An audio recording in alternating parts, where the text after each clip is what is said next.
and welcome to the Republican National Convention in Milwaukee, Wisconsin. I'm joined here by the Ambassador of Ireland to the United States, Geraldine Byrne Nason. Ambassador, thanks indeed for joining us. A lot is going on this week here at this convention for the Republican Party. What is the experience like for an ambassador here? Well, this is my first convention, so it's all new, but it's been an extraordinary learning experience. First of all, a number of ambassadors are here. That's part of our job, to understand, particularly in an election year, who the people are and what the issues are that impact the big choice to elect the President of the United States. Being here is particularly important for me in the sense that I feel I'm meeting people in a much more intimate, almost native environment. I see Republican lawmakers on the Hill every day in the week in Washington, and we have very important discussions in closed rooms.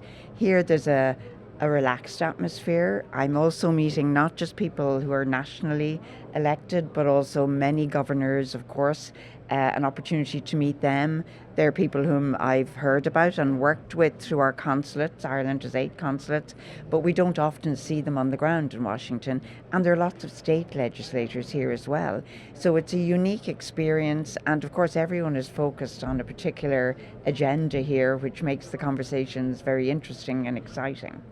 What sort of reception do you get when you say that you're the ambassador to Ireland specifically? I have to say it's generally an extraordinary welcome, and I've been pulled around rooms by governors and legislators to be introduced to others who have Irish family heritage or who have an affinity. I have met congresswomen in particular that I didn't know.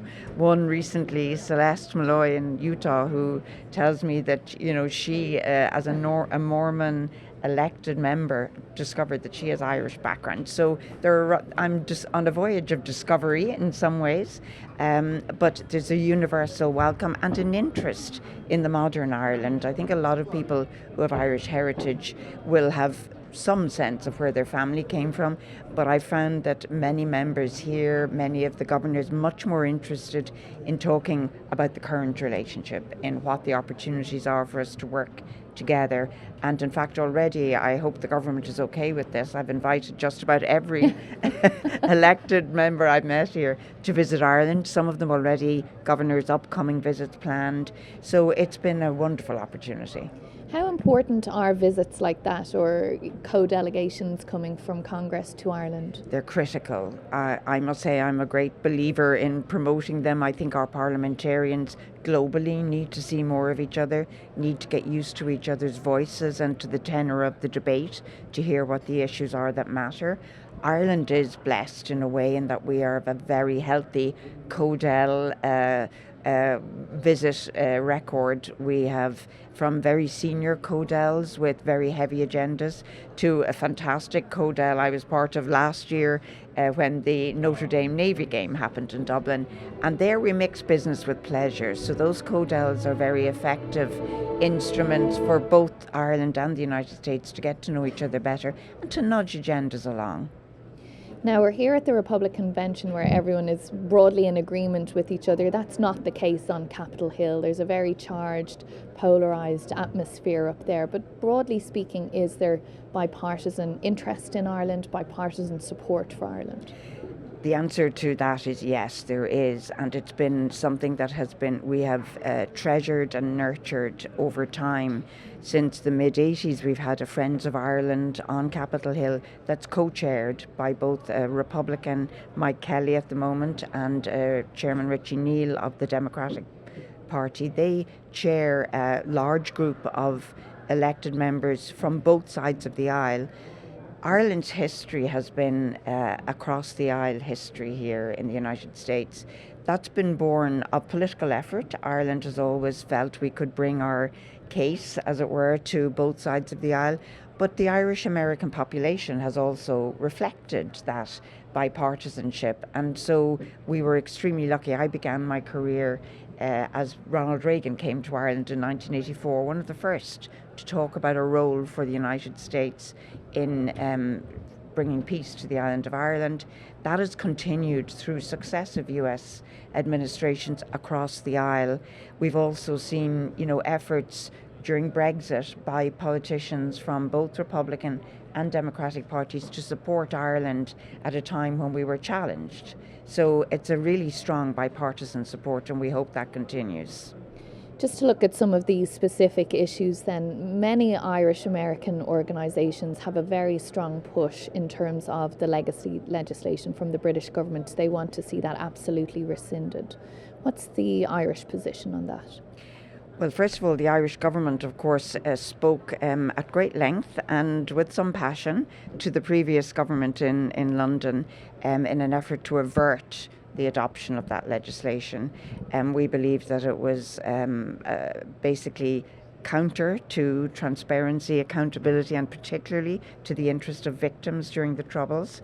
When our pleas were not heeded, we found ourselves, once the Act was agreed or was passed in the UK, with no choice. And so at the end of last year, we began a process of an interstate case at the European Court of Human Rights. We were, of course, also talking in the advent of a UK election to the Labour Party in great detail, and we were delighted to see their manifesto had included a commitment to repeal and replace that legislation. Just this week we saw the King's speech in London, where it's part of the government programme to repeal and replace that legislation, and less than 48 hours ago in the UK at Chequers, where I was particularly delighted to see the first foreign visitor, as it were, to the UK since the election of Prime Minister Starmer, being the Irish Taoiseach Simon Harris, and commitments were given there to work on that repeal. So I'm delighted to see we have moved it along, and I want to thank all the legislators here in the United States, local, federal legislators who campaigned for that move. Most recently, I saw a letter led by Congressman Brendan Boyle about 2 days ago, also calling on Prime Minister Starmer to dial back that legislation, because it's quite clear that it's counter to human rights. It's also counter to peace and reconciliation on the island of Ireland, and was very appropriately articulated in that letter, supported by several congressional members across the aisle, that legislation was a threat to the Good Friday Agreement and to the basic tenets there. When letters are written like that with bipartisan support and have a number of signatures on them, and they go to the British government or whatever place they land, how much power or how much influence do those Irish American legislators have? They have very significant influence. We speak, of course, to our friends in London all the time. We know that when the United States speaks, they listen. We haven't always had our views maybe understood or certainly not embraced in relation to legacy, but we know that anything that is a bipartisan initiative here in the United States is going to strike a note that will be paid attention to. So we have had this support, as I said earlier, throughout our challenges in Brexit. It was highly effective in echoing and really reinforcing the good arguments that were there about needing to protect the Good Friday Agreement. The United States has a vested interest in this. The United States, we would not have had the Good Friday Agreement without the United States, without the support across the aisle of legislators, but also Irish America. And Irish America wants to see that investment realised and move through to prosperity in now a peaceful Ireland. So it's a highly significant thing when Irish America and Irish American legislators, friends of Ireland on Capitol Hill, speak. And that American interest in the Good Friday Agreement and in protecting it, is that something that is as strong whether it's a Democratic administration or a Republican administration? Yes, we have found that Ireland is in a unique position probably on the global stage, in that we have, of course, a very long history here in the United States.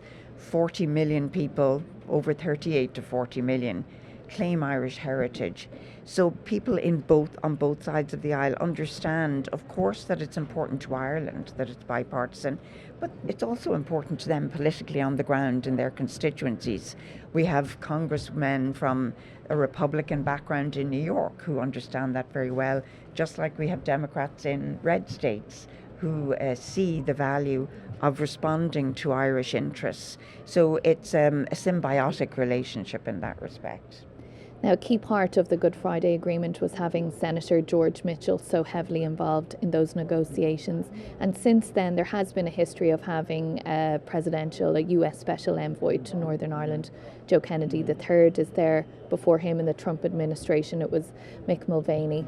Do you think if Donald Trump is re-elected, there will be a special envoy set again, appointed? Well, of course, I don't know if there would be, but I would love to see one. And I think I reflect the views of the Irish government in saying that successive envoys have brought huge added value, not just to the situation in Northern Ireland, and in particular with what, for example, Joe Kennedy is doing right now on the economic agenda.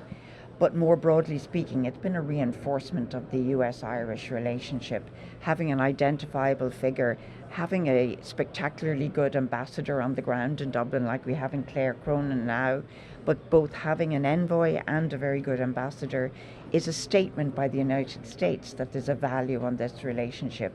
We certainly want to see that continue.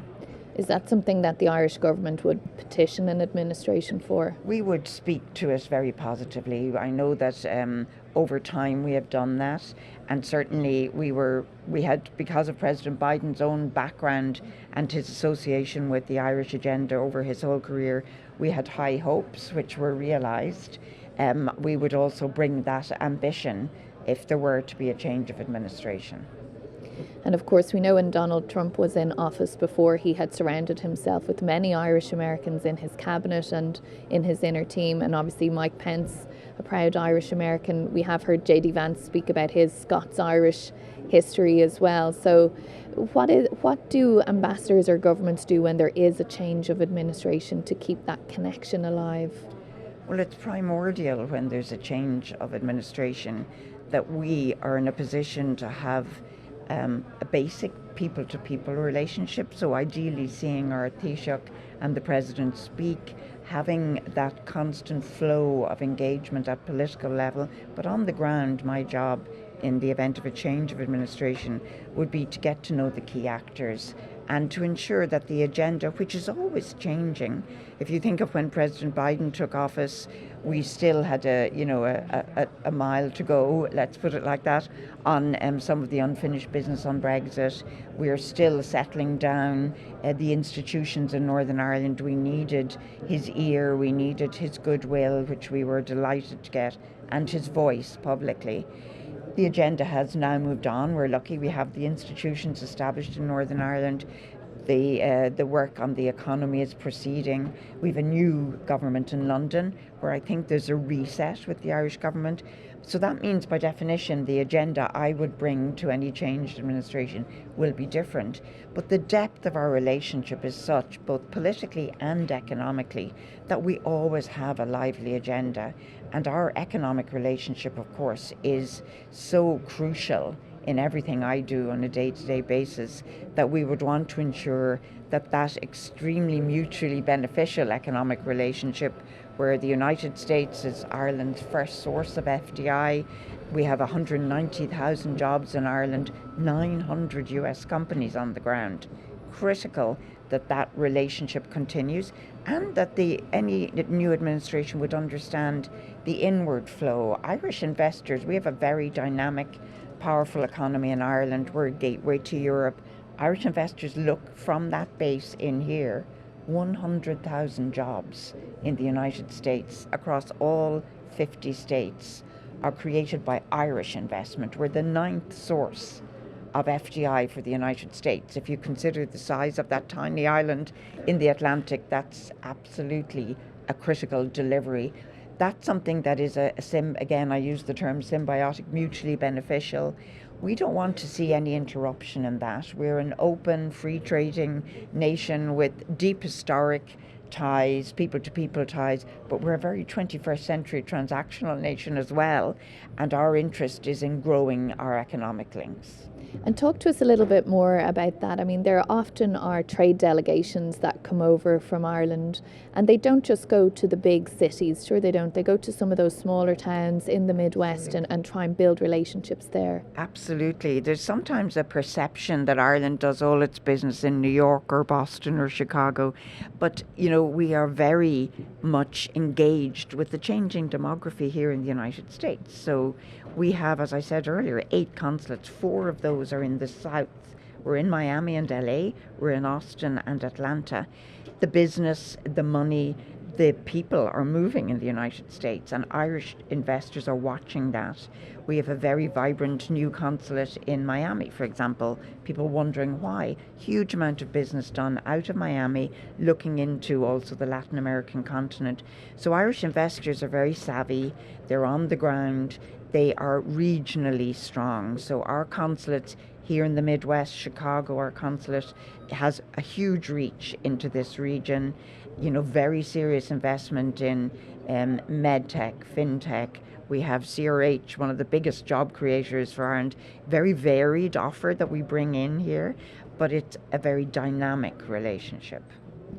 And talking about trade and economic relationships, if we broaden it out a little bit beyond Ireland to the EU, which obviously Ireland is a very proud member of the EU, and just bringing it back to the RNC here, if there is a change of administration and Donald Trump is back in power, we saw a bit of tension in the EU-US relationship when he was last in office around tariffs being imposed on certain European goods.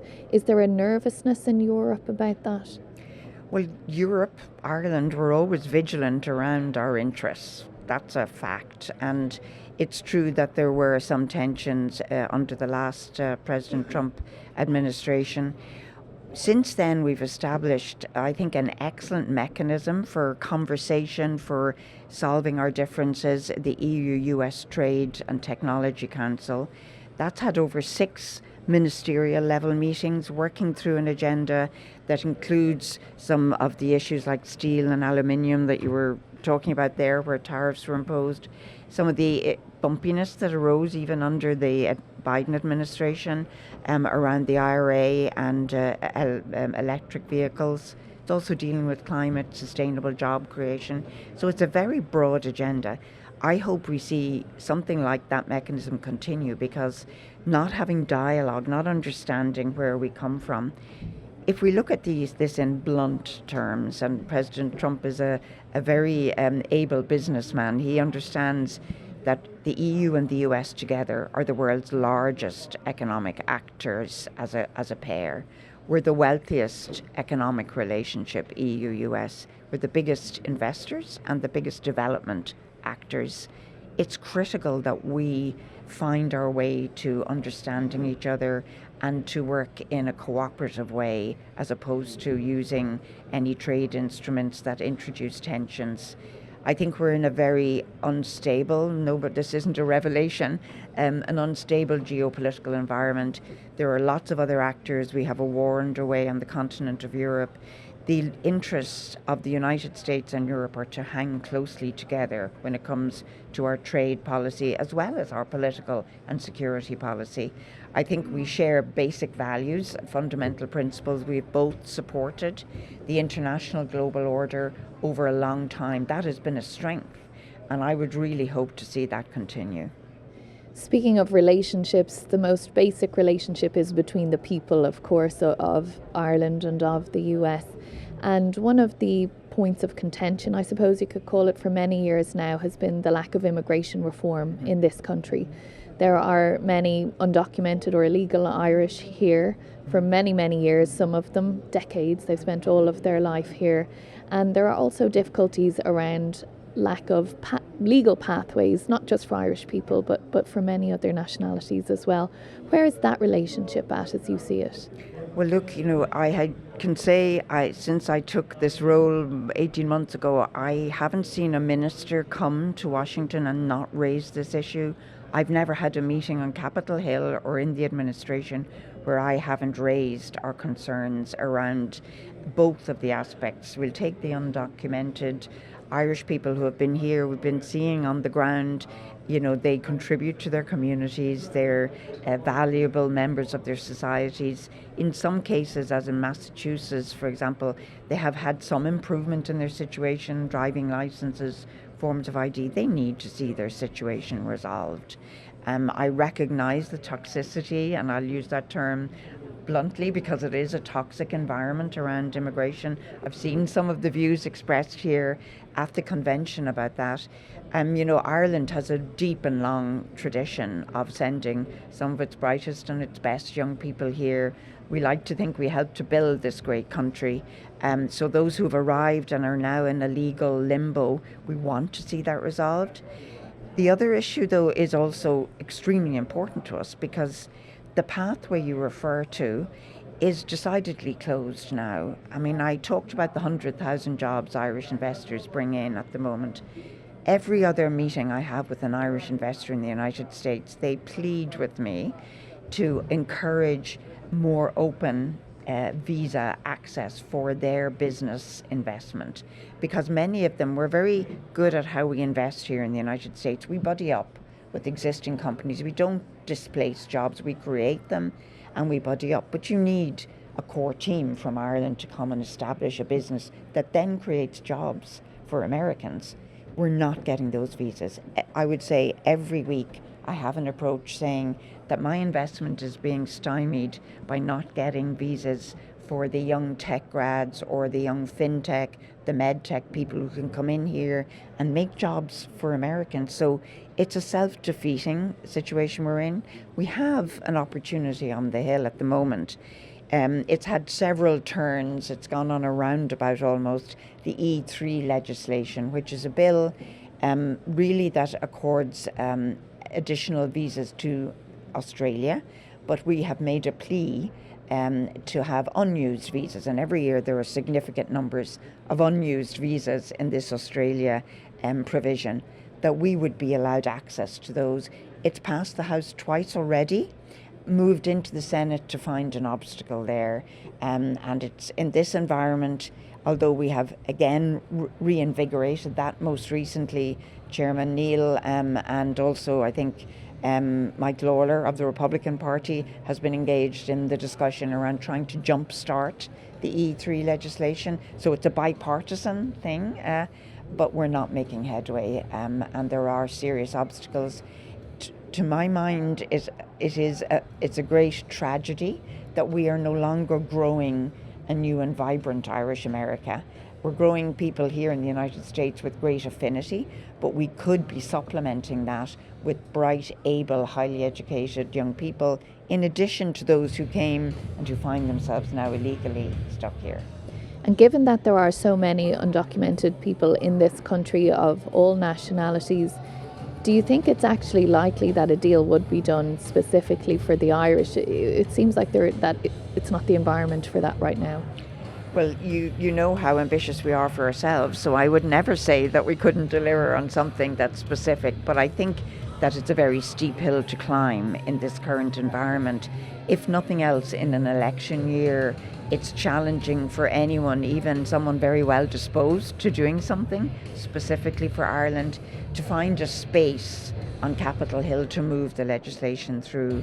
But I think that these efforts that we're making are all acquiring support as we go. People are better understanding why we make a special case for Ireland, and I think we're getting a very good hearing. So I'll continue to walk those corridors and make that case, because I see it as absolutely in both our interests to resolve that. And again, speaking about the people-to-people connection, we've seen a presidential visit by Joe Biden. We saw a presidential visit by Donald Trump when he was in office. Whoever is elected come November, would you like to see another presidential visit by either individual? Absolutely. I mean, 26 or 23 of the 46 presidents of the United States have claimed Irish heritage, and it's almost a modern tradition. I began my career, as I said, with the visit by President Reagan to Ballyporeen. So I saw at first hand what that was like. So I was blessed to be back for another presidential visit here for President Biden last year. Having the US president, whichever party they represent all of the American people. And Irish people, every family has a family here in the United States. It's a moment when the country stops. John F. Kennedy proved that, Bill Clinton proved that, Ronald Reagan proved it, as did Joe Biden in my own home county of County Louth. So I would seriously hope that whoever is the next president of the United States, I'll be well up there early on with the gilt-edged invitation to have them visit the country I love best. Indeed, no better woman, I'm sure, to issue that invitation as well. Thank you so much for speaking to us today, Ambassador Geraldine Byrne Nason, Ireland's ambassador to the US. And thanks also to you for watching. That's it for the moment. Goodbye from the Republican National Convention here in Milwaukee, Wisconsin.